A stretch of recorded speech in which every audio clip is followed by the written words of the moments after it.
जय परमेश्वर भाइयों, हिंदू मुसलमान अंग्रेज सभी देवता लोगों को जय परमेश्वर, जय परमेश्वर। तो भाइयों, सात अनुपदास महाराज लिखी किताब जगत हितकारिणी पेज नंबर 46 से पढ़ करके सुनाते। तो भाइयों, सात अनुपदास महाराज ने इस किताब में जो बताया है वही पढ़ करके सुनाते।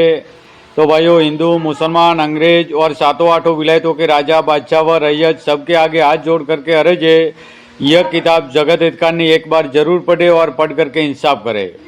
तो भाइयों, यह किताब पढ़ करके सुनाना हमने हमारा फर्ज समझा है, तो यह किताब परमेश्वर के लेके पढ़ करके सुनाते।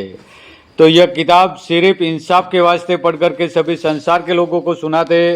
तो भाइयों, सात अनुपदास महाराज बता रहे कि हिंदुस्तान के बनिए सौदागर महाजनान राक्षसी विद्या का पाप चला रहा है, और राक्षसी विद्या के पाप से भाइयों मैं को और मौत को इन सौदागर महाजनान बनियों ने कब्जे में कर रखी है, और संसार के लोगों की बुद्धि भ्रष्ट करके संसार के लोगों को जमन माता की पहचान बिल्कुल भुला दी है। जय परमेश्वर भाइयों, वो किताब मुफीद आम मौसम ब जगत हितकारिणी अज तस्नीफ सात अनुपदास मूत वतन मुलक मारवाड़। यह जगत हितकारिणी जिसको श्री अनुपदास प्रिंटिंग प्रेस छावनी एरनपुरा में छाप के प्रसिद्ध किया तारीख 17 अप्रैल सन 1909 जा वैशाखवती 12 संवत 1965। जय परमेश्वर भाइयों, पेज नंबर 46। रम से वह विघन दूर नहीं होंगे, और वो गुप्ती पाप जहाँ पर होता है वहाँ पर सिवाय बनियों के और कोई भी नहीं जा सकता है। इससे इनका जाल मालूम नहीं हो सकता है। सो संसार के लोग एक दिल होकर इनके राक्षसी पाप को छोड़ाओ।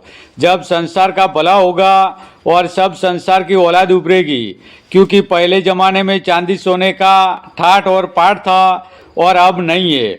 सो वो पैसा कहाँ गया, क्योंकि ज़मीन तो वो की वो ही है, क्योंकि पैसा ना तो गलाया जाता है और ना खाया जाता है, वो तो सिर्फ खर्च करने के काम में लिया जाता है। सो तुम सभी जानते हो कि पहले ज़माने में धन बहुत था और सोने चांदी की खाने थी।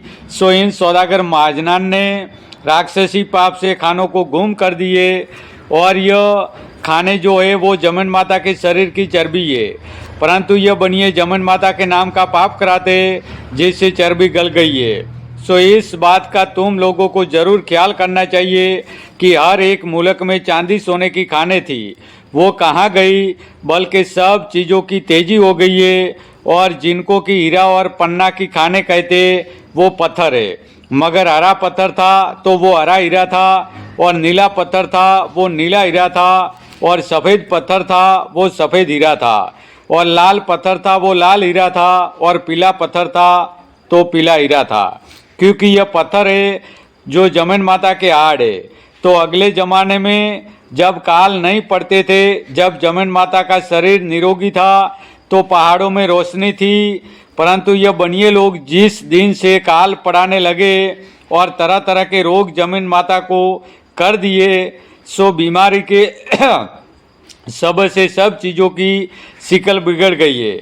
जिस तरह से कि आदमी बहुत बीमार होता है और बीमारी से उसके शरीर का खून सूख जाता है और गोश्त गल जाता है और हार्ट भी बस शिकल हो जाता है, और बीमारी के सब से आदमी का रूप भी तमाम जाता रहता है। इसी तरह से जमन माता को जादू से रोग करा के बीमारी से इन महाजनान ने रूप घुमा दिया है।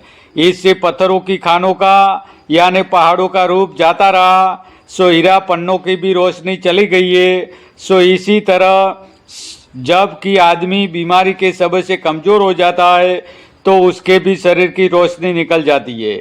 इसी तरह से जमन माता के शरीर में भी बीमारी के सब से रोशनी नहीं रही है, और ये चांदी सोने की खाने जो थी वो अब जमीन आसमान पर भी नहीं रही है, बल्कि किसी चीज़ में रोशनी नहीं रही है।